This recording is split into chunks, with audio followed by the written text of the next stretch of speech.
and I had no other goal than to glorify Him. I decided to let go every dream and pursue no one else and nothing else but Him.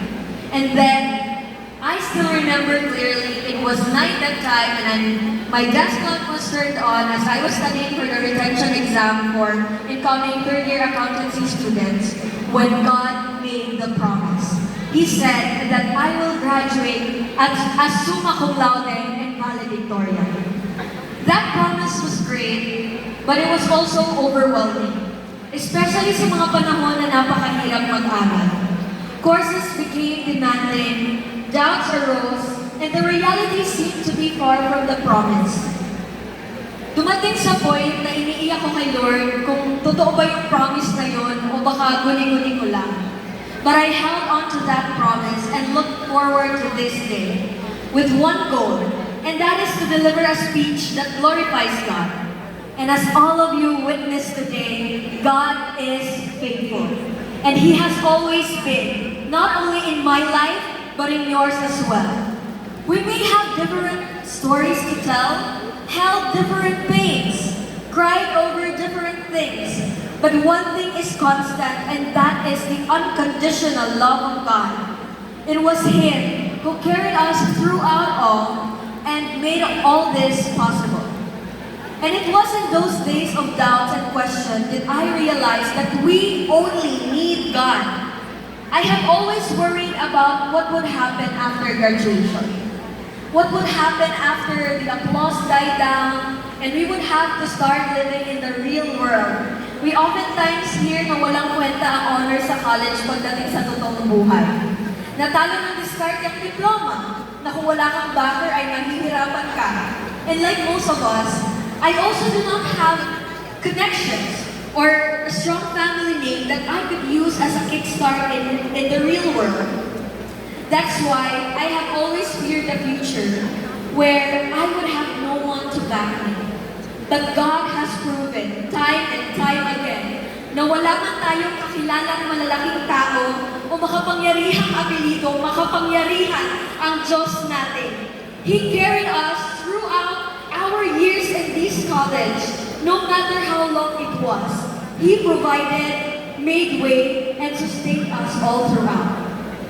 At this moment, parents and graduates, I would like you to look back in your life and see God in there. Marahil ay isa kang estudyanteng gabi-gabing umiiyak dahil sa pressure. Marahil ay isa kang working student na nahihirapan pagsabayin ang academics at ang pagtatrabaho, ngunit nakaraos pa rin.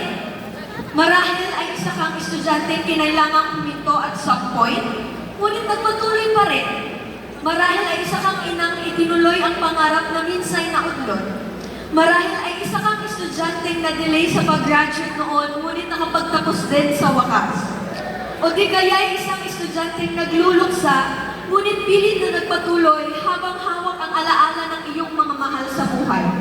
O isang estudyanteng napilitang mag-aral sa isang kursong hindi mo nakikita ang sarili mo sa hinaharap, ngunit pilit iginapang makapagtapos lamang.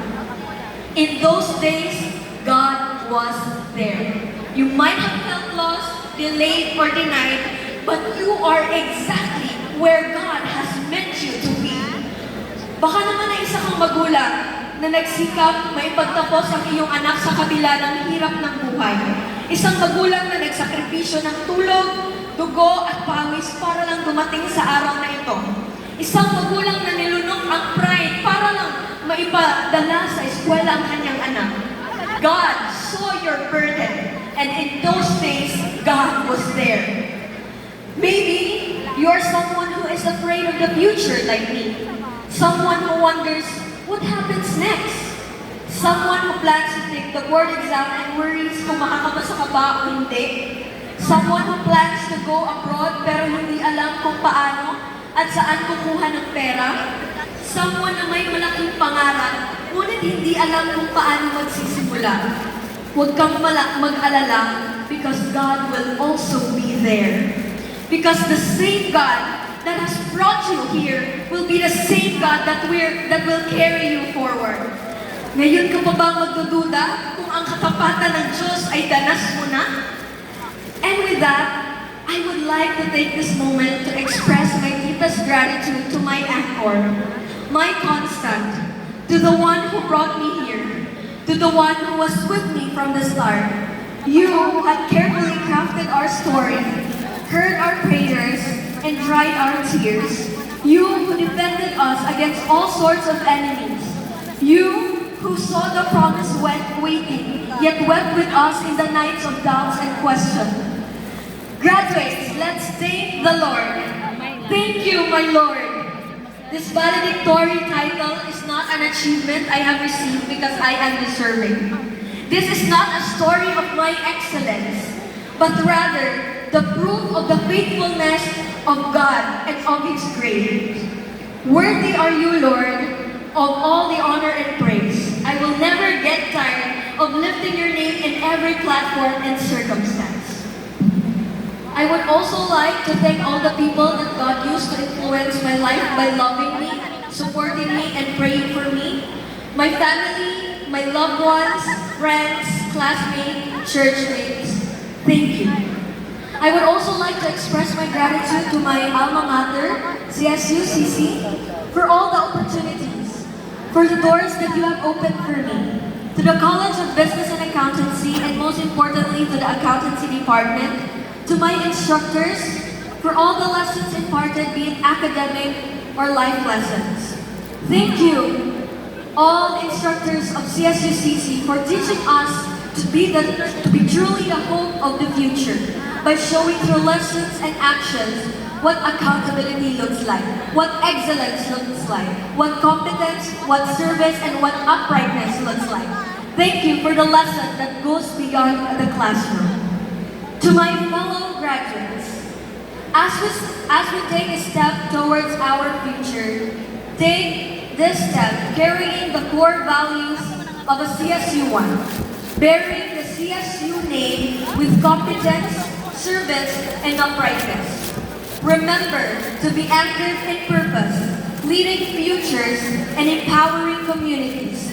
Because more than a team, it is a reminder of who we are, what we stand for, and the responsibility we carry as we step beyond the walls of this university. May we continue to influence life, and may you anchor your life in the solid rock. Let God be our purpose, our goal, our North Star. That way, we will be able to truly lead futures and empower communities. Do not let anyone diminish your achievement and dim your light. Do not let anyone make you doubt your future. Do not let fear or hardship take over you. And always bear in mind that the same God who brought you here will be the same God that will carry you forward. To God be all the glory.